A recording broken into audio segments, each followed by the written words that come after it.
All right, so this is week one of Acts Men. For you guys who didn't get to hang out with us last semester or the semester before, last year, the goal for Acts Men is pretty straightforward.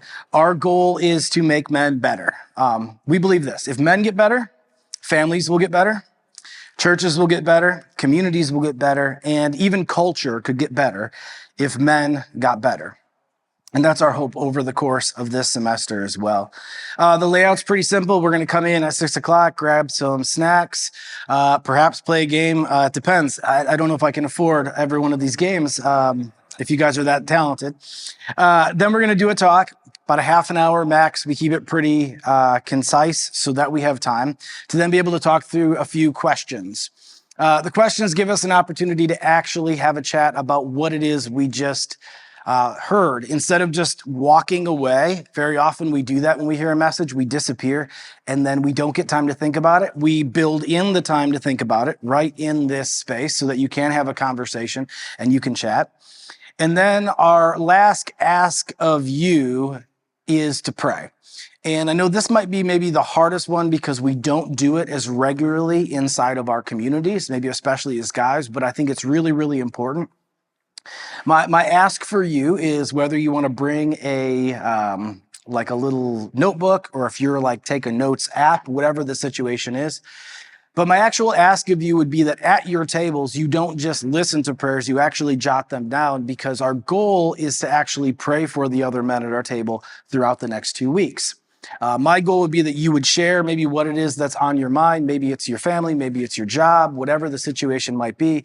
And you'd have somebody else who'd pray for you. And for real, my goal over the course of the 12 weeks would be that we would see prayers answered in just those 12 weeks as we pray for each other and we believe that God would move on our behalf. Before we leave, I always tell people, just take a quick second.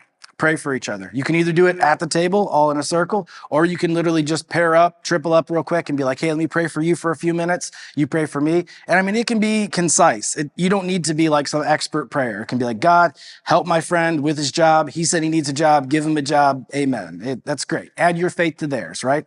You can keep it simple. But our hope is that in those 12 weeks, okay, you're going to find something that you can grow in.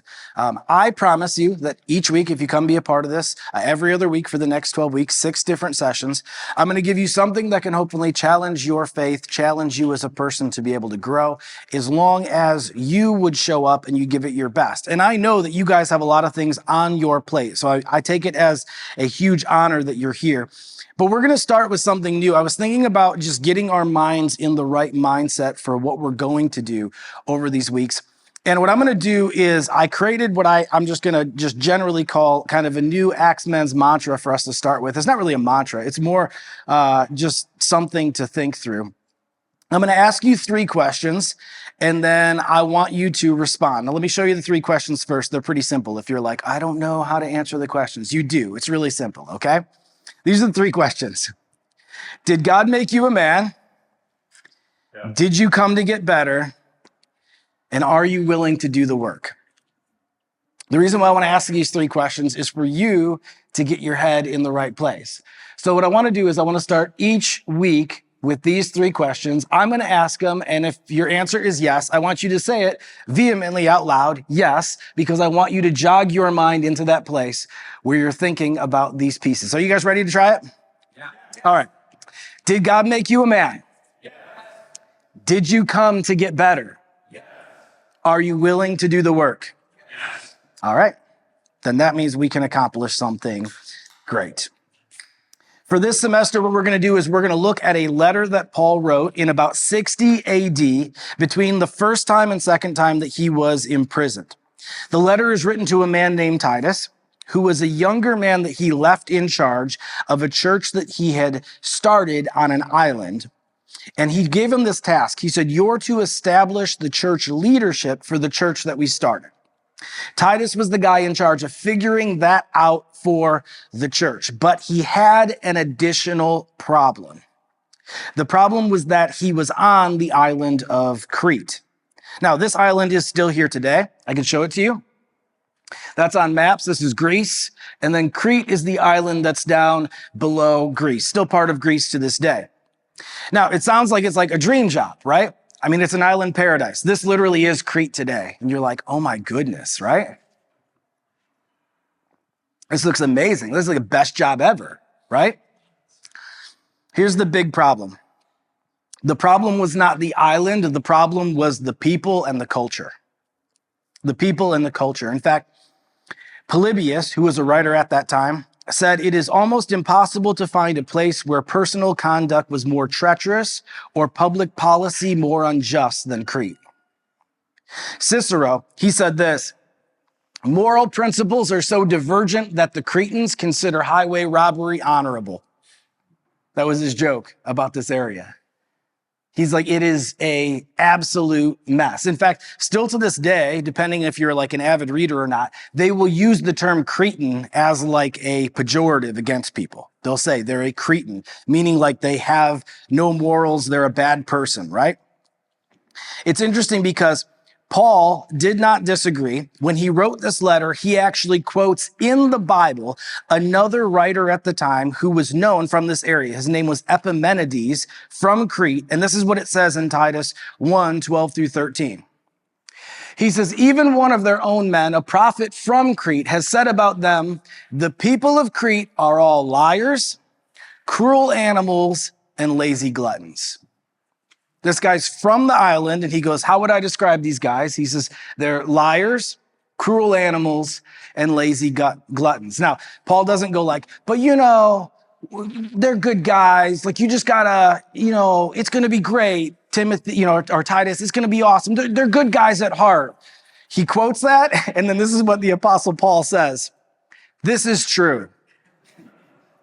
I love it. It's so great. He's like, you know how they said, like, those people are so bad. He's like, it's true. Yeah, it's true. So reprimand them sternly to make them strong in the faith. He says, these are hard people, and you're going to need a hard word for these hard people. You are going to need to confront them aggressively in order to make a change. What Paul does is he lays out for Titus in this letter that the culture of the church is going to need to be substantially different than the culture of Crete. That the overseers and leaders would need to be different than the culture in order to be in leadership. But he doesn't just stop there. He then tells Titus, as the pastor who's going to be helping lead this church, he says, you need to point the congregation at large to live in a different way than the culture. He actually says in this letter, to older men, to younger men, to older women, to younger women. And he speaks a word to each and every one of those categories. Here's what I want to lean into for the next 6 meetings. He speaks to what an older man in the church should look like. And what he does is he draws a massively different picture than the men at large. Remember, the men at large are liars, cruel animals, and lazy gluttons. And I think that's a perfect segue to what our culture is today. We're not that much different today. Many men especially fall into these categories. They're liars. They're con men. They have a weak connection to the truth. They lie to themselves and others at all times and are not real about who they are. They're cruel animals, hateful, prideful, or base in their urges. Everything is just about satisfying their own animalistic desires, or they're lazy gluttons, unemployed, unskilled, overeating, playing video games, smoking weed. This is the reality of so many men today. And he goes, you as a man of God are not supposed to look like this. That's what culture at large is, but that's not who you're supposed to be. You're supposed to look different.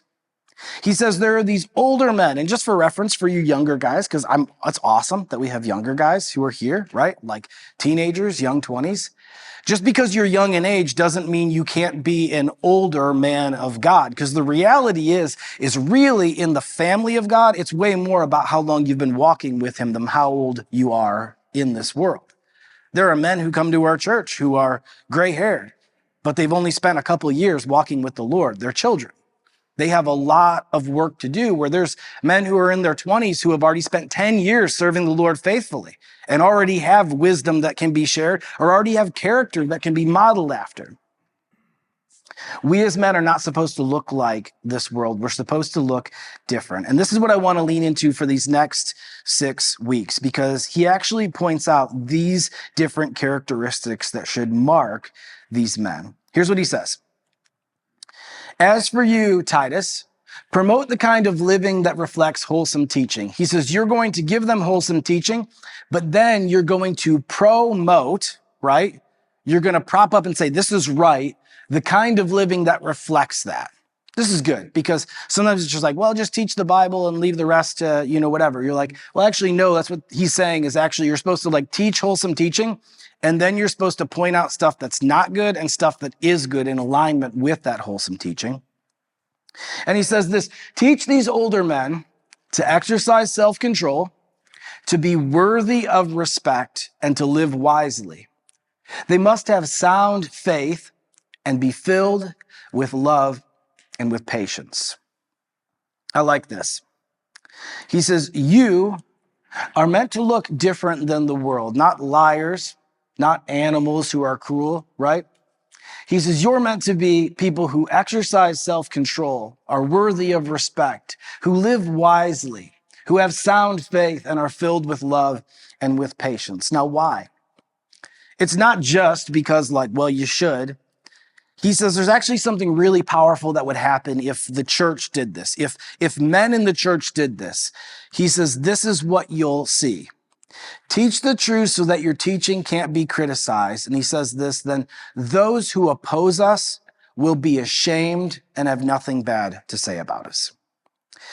Culture will not be like you, he says. But when culture goes to attack you, they will have so little to say because although they don't like you, they wish they were like you. That's what he's saying. He says, if you live in this wise way that I'm giving you, he says, even the people who dislike you, when they go to attack you, they're going to feel this sense of shame where they're like, man, I can't stand those guys. And I wish I was more like them. Because compared to my life, theirs looks pretty awesome.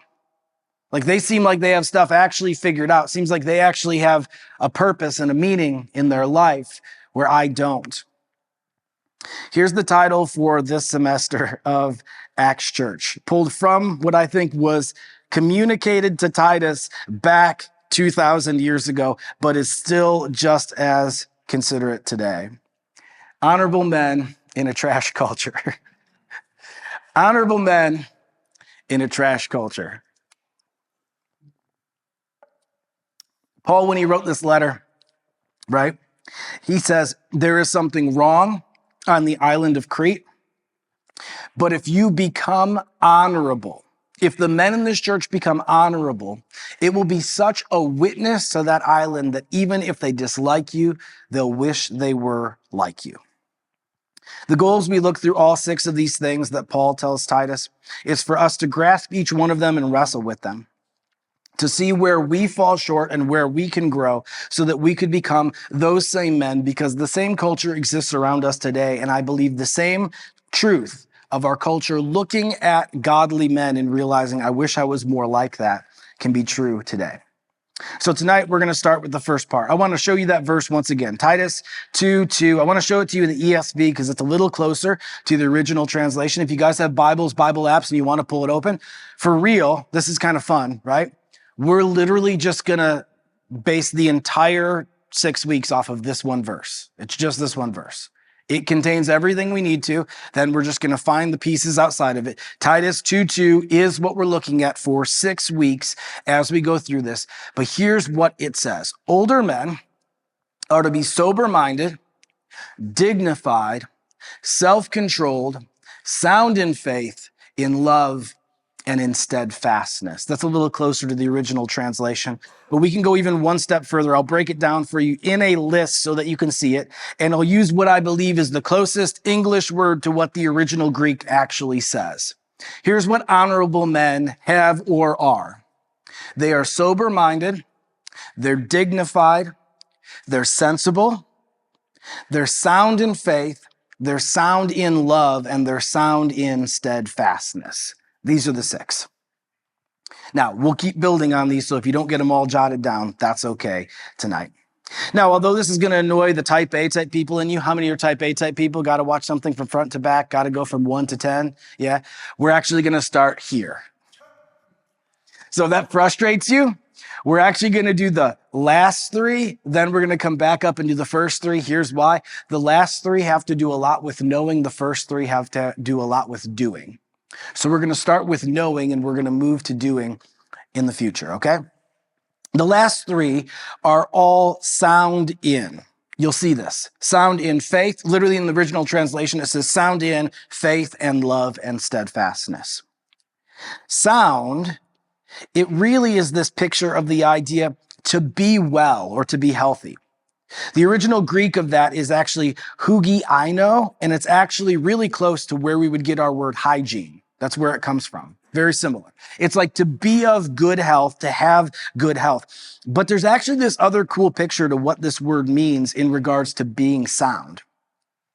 It means to be whole or wholly one thing, or another way of saying it is unmixed with other things, like solid through and through. This would be kind of what I think the best definition is. Sound is to be unmixed with weaker things and then stable enough to be built on. Kind of like how we would say like that something we build is sound, right? Like that bridge is sound, that piece of equipment, it's sound. It's unmixed with weaker things or things that would weaken it. And then it's stable enough for something to be built upon it going forward. It says that we are meant to be sound in these 3 categories. And the first is that we would be sound in faith.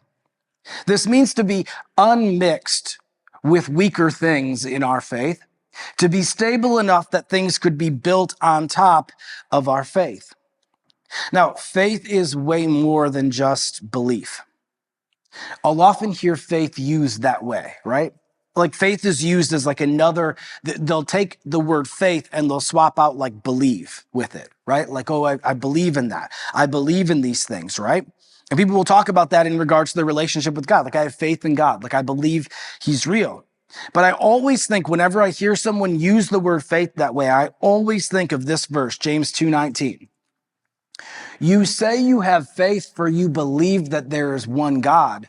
Good for you. Even the demons believe this and they tremble in terror. James is like, you guys are acting like belief in God is faith. He goes, the devil believes in God. That's not what faith is. He's like, you're like saying like, no, I believe. I think he's real. He's like, that's not belief, right? Like that's not faith. Excuse me. That's just belief. That can't be what faith means. Faith has to do with what we put our trust in. Not just believing something is real. It's what we put our trust in. It's what you hang your life on. Like everything else hangs on that. Sometimes I think it's actually better when you're reading a verse and trying to think about what faith means. Instead of replacing it with the word believe, what you could replace it with is reverent trust. Reverent trust.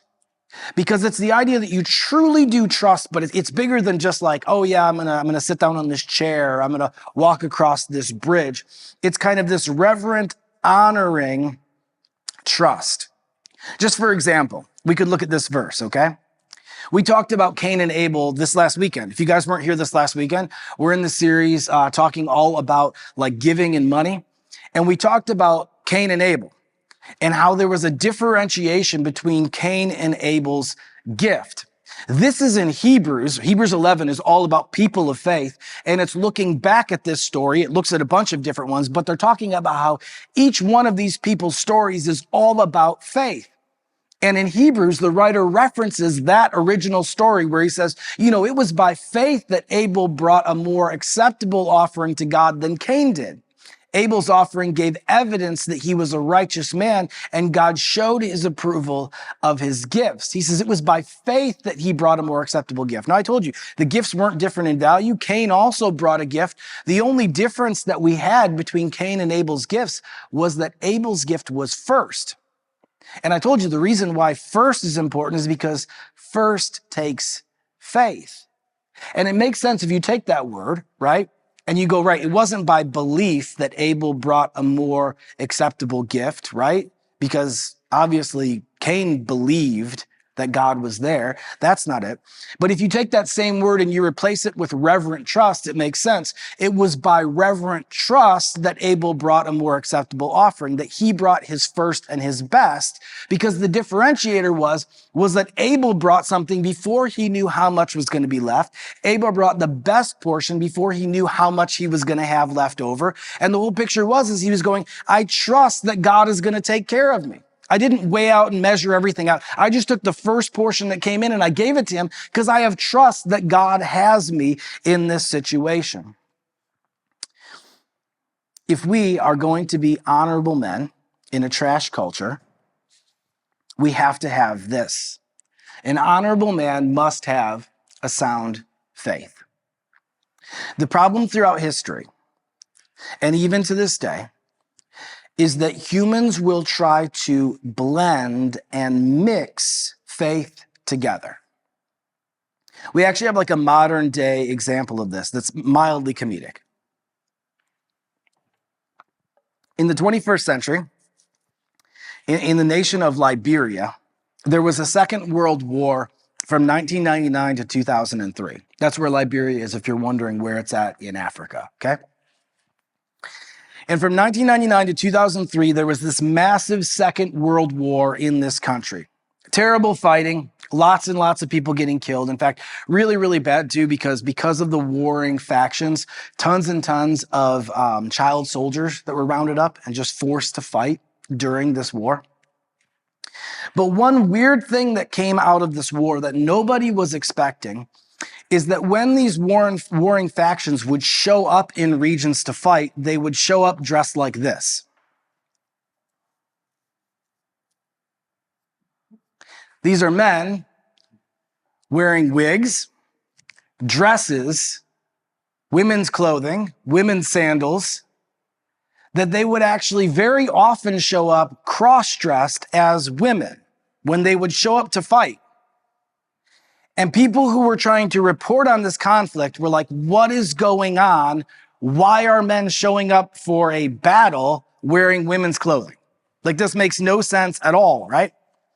As they researched it deeper, they came to find out that in the Liberian country, there were many shaman and medicine men that were pulling forward an ancient idea that they had to a modern day war. And it said that just like in the past, you could confuse the arrows of your enemy, you could confuse the bullets of your enemy by dressing in a different identity. That if you as a man dressed as a woman, and you were a split identity, you could confuse the bullets of your enemy as they would fire at you, and these men dressed in drag to fight. Now, two things on this really quick, okay? First of all, most of them are using AK-47s. That's the weapon of choice over there. If you don't know, Mikhail Kalashnikov, extremely good weapon that he created, runs no matter what because of its tolerances. It runs in the chambering of 7.62 by 39, which is a terrific round, by the way, just for reference to you guys who aren't gunnies. The 7.62 by 39 is a terrific round because it's a 30 caliber round, and it falls in a sweet spot that many say might be perfect for this type of combat because it falls faster than a pistol round, but somewhat just slower than a rifle round, right there at a great medium, although, of course, I am somewhat partial to 5.56, being an American. Two things about this, okay? One, 7.62 by 39 doesn't care about your feelings. 7.62 by 39 does not care about your identity at all. I can tell you for sure. That round will tear a hole through you, man, woman, doesn't matter what it is, doesn't matter how you dress. That round is extremely capable of ripping a hole through your body. Two, this might be the only thing worse than getting smoked by a 7.62 by 39 is getting smoked by a 7.62 by 39 dressed in drag with your boys. That might be the only worst case scenario, even beyond the idea of getting smoked by a 7.62 by 39, is getting smoked while being in drag. Now, this is weird, but the reason why I pull this up is because this is where it gets even weirder, okay?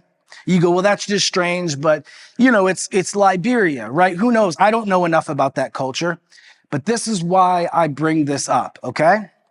At the same time as this was taking place, 85% of the nation of Liberia identified themselves as Christians.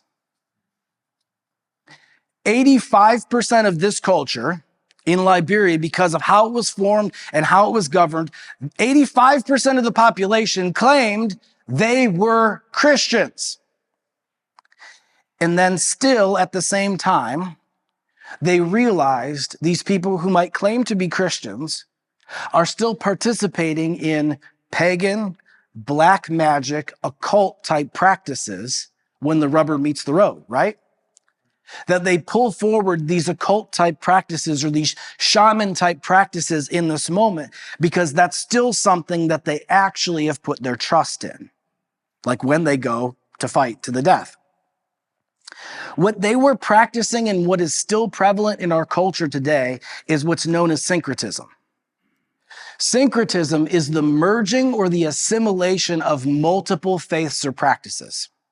Trying to bring these things together. It's like taking them and throwing them in a blender and saying, we'll just mix these up and we'll put them together, right? And then it'll all come out on the backside of this. People have been doing this forever. Like literally the people of God who he took out of Egypt, took into the promised land, right? When he sent the prophet Jeremiah to the people, he explains that this is the problem that the people of God are wrestling with. He says, I'm getting to the end of just like allowing you to continue on, but listen why he says he's done and he's going to let the Babylonian Empire come in and sweep through and displace the people of God. He says this in Jeremiah 32, 28 through 29.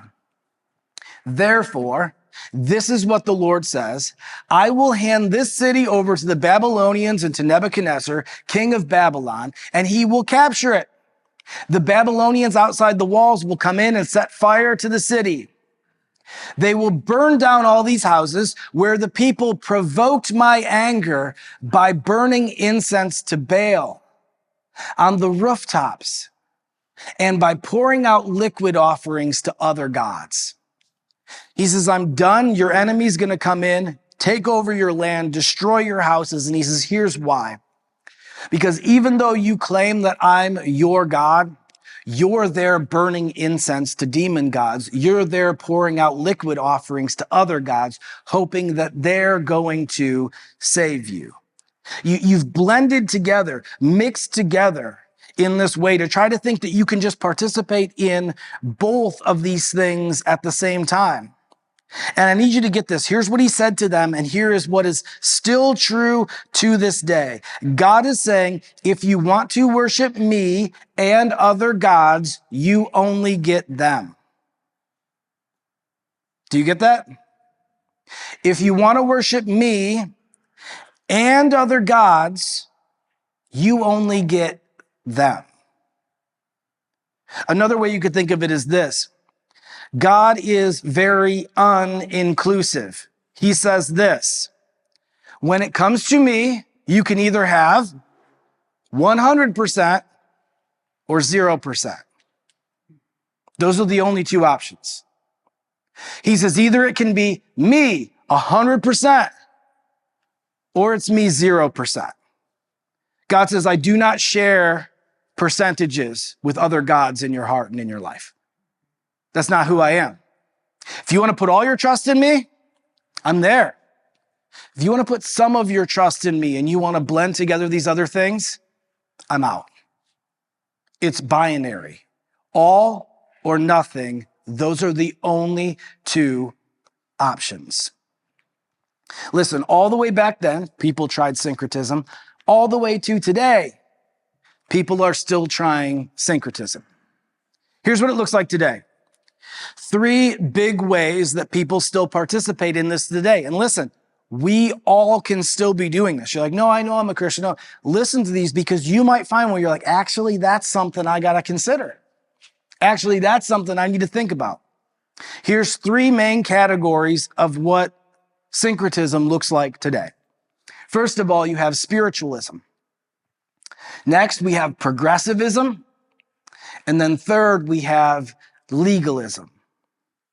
I want to talk to you real quick about each one. First of all, spiritualism. Spiritualism tries to add things to Christ.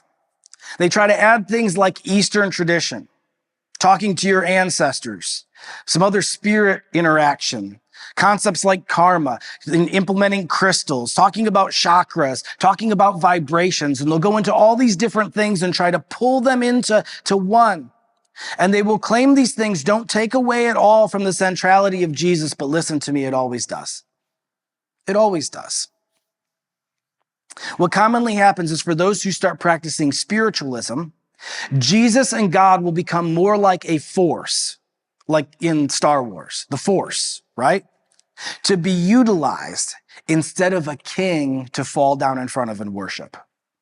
It's like a force that we utilize instead of the idea of like, no, he's the king. Like you worship him.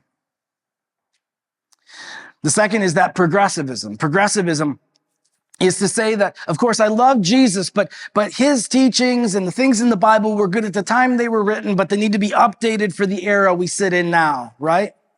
The culture and popular opinion today should reshape how we view these things. We should read the stories different. We should read them in a different way. And certainly they come into a different light here and now today. They have to change to meet the times.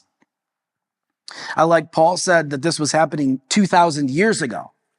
2,000 years ago, when he started the book of Romans, he said, this is exactly what people are trying to do. He says they have this progressive nature to them. And he says, this is what happens. In Romans 1:21 through 22, he says, they knew God, but they wouldn't worship him as God, right? They wouldn't like put themselves underneath him or even give him thanks. They began to think up foolish ideas of what God was like. They're like, well, maybe God's different than that. Like maybe, maybe he's not the same as he was then. Maybe he's changed with the times, right? And he says this, as a result, their minds became dark and confused.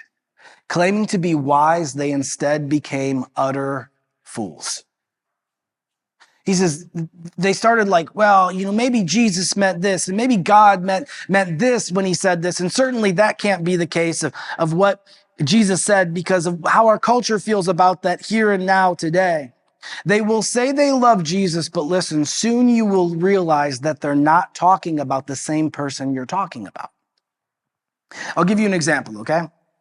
Before you guys come here, you stopped at the gas station, stop at the, grocery store, whatever. You bump into someone and you're like, hey, I'm going to Axemen. I'm like, awesome. And you're like, yeah, the guy who teaches it, his name is Cameron Graper. And they're like, psh, I know Cameron Graper.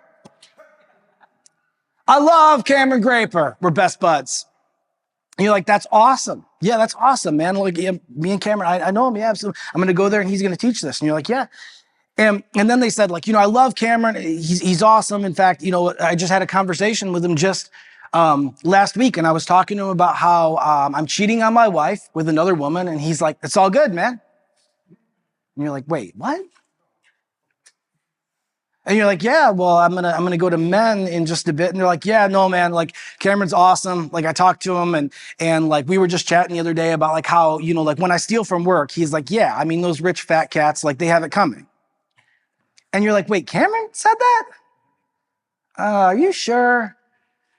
And you're like, yeah, like, I don't really know about that. And they're like, no, I know Cameron. Yeah, I know the guy. He's got the beard, right? Like the orangish beard. Like I know him, absolutely, yeah. He hung out with me the other day, right? We were hanging out together and all of a sudden he pulled out his crack pipe and we just started taking hits together. And you're like, wait a second. Cameron Graper we're talking about? And you're like, yeah, we were like smoking crack and we were talking about how Cameron obviously loves large government and hopes the ATF takes away weapons soon from Americans. And you're like, okay, stop. That is not Cameron Graper. Whoever you're talking about cannot be the same man. I know him and everything you just said was not him. You're obviously not talking about the same guy that I'm talking about. And you see, that's exactly what happens with progressivism with Jesus. They go, no, no, no, I love Jesus. And then they start talking about this guy they call Jesus. And you're like, wait, that's not the same one I'm talking about. Wait a second. No, you know the Jesus, he's cool with this. The Jesus who's like this. And you're like, no, wait a second. That's not the same one that's in the Bible though. And herein lies the problem. In progressivism, very often they'll be like, no, no, no, I love Jesus, but here's the problem. They're not talking about the same one that's in the Bible, and here's the problem. Only the Jesus in the Bible is the one that died on the cross. So you can call him Jesus all you want, but he can't save you because he's not the one who went to the cross. The guy you're talking about, the theoretical guy you're talking about, you can call him Jesus, but he's not the one who went to the cross, so he can't save you. Last is legalism. Another way to say this would really be like religion. Another way to say legalism would be religion. They believe in Jesus, but then they will try to add hoops, lines, barriers in order for people to climb over to say that they truly have a relationship with God or that they're saved. They'll say, well, you're not actually a Christian unless you're baptized. You're not actually a Christian unless you're filled with the Spirit. You're not actually a Christian unless, and they'll say these things have to be passed as well. And they'll try to add things to the relationship with Jesus. And instead of making it about reverent trust, they'll make it about performance. It was literally happening at this time in Greece. Look at Titus 1, 10 through 11. Paul says, there are many rebellious people who engage in useless talk and deceive others. This is especially true of those who insist on circumcision for salvation. There were Jewish guys who were saying, you can't get saved unless you become a Jew first. Oh, you can't just go to Jesus. You got to go through our religious rites, join our tribe of being a Jewish person, get circumcised, do the stuff we say, and then you can be saved. And Paul says this, they must be silenced because they are turning whole families away from the truth. He goes, they're adding like these barriers, like, well, first do X, Y, and Z, and then you can be a Christian. And he's like, you need to silence those guys because people are turning away from the gospel because they're going, I didn't realize I had to do all this. And he's like, that's not our gospel at all. He says, that's false teaching. And in fact, a lot of them, they're just doing it for money. They're just in it for their own sake. They're in it for their own power. Still to this day, people will try to add things on top of a relationship with Christ. Still to this day, people will try to add weird Jewish things on top of our faith. We're like, you have to celebrate this or you have to do this, right? And there are plenty of religious theories still to this day that people try to implement, and it's synchronicity. It's just trying to pull some other religious ethic inside of Christianity. While all three of these will claim to be faith in Jesus, all of these directly take you away from a sound faith. Because I told you a sound faith is what? It is one that is not blended with weaker things. It is firm so that something could be built on it. And listen, every one of these three, whether spiritualism, whether progressivism, or whether legalism, when you add these to our faith and you blend them with it, it makes our faith weaker and useless. Our trust must be in Jesus and in Jesus alone.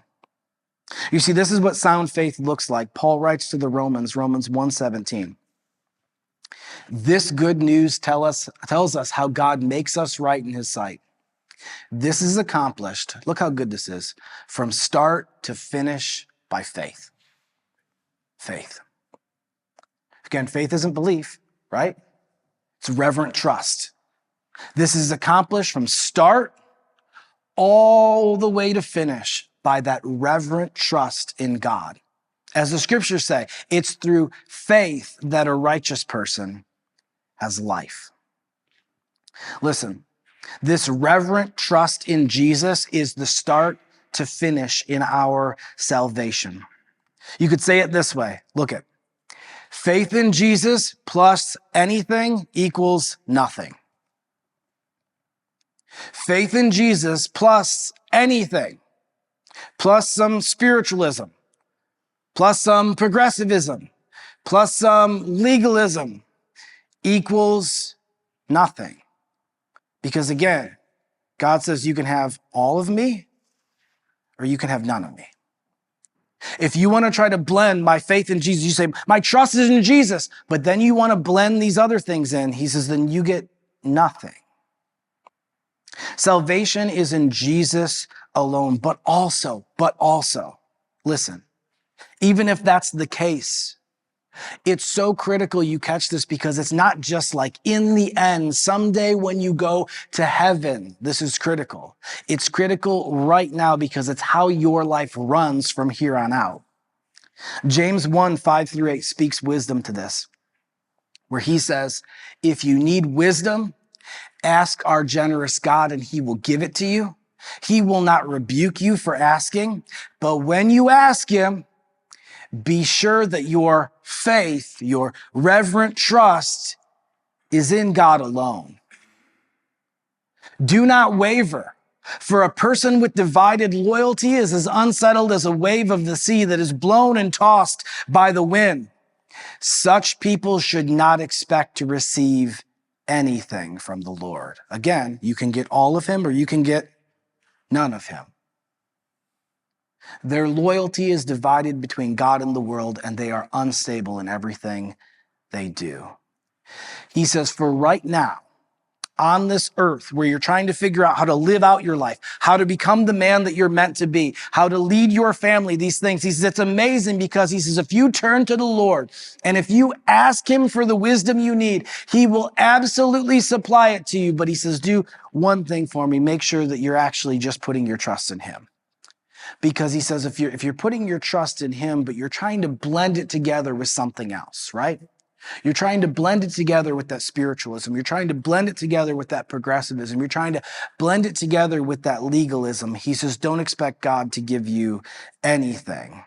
Because if your trust is split, you get 0%. When it comes to God, he says, listen, you can have all of me or you can have none of me. You can put all your trust in me, and he says, I will give you wisdom. And of course, you will have salvation by trust in me and in me alone. But he says, if you want to try to add something into the mix, if you want to think you can add something to your salvation, if you want to think you can add something to the wisdom of this life beyond seeking me, he said, then you get none of it. We live in a trash culture currently, especially for men. And listen, an honorable man, the first step is this: he must have a sound faith. I would love to invite you to take a few minutes and to discuss at your table these 3 questions tonight as we get started for this semester. First of all, introduce yourself.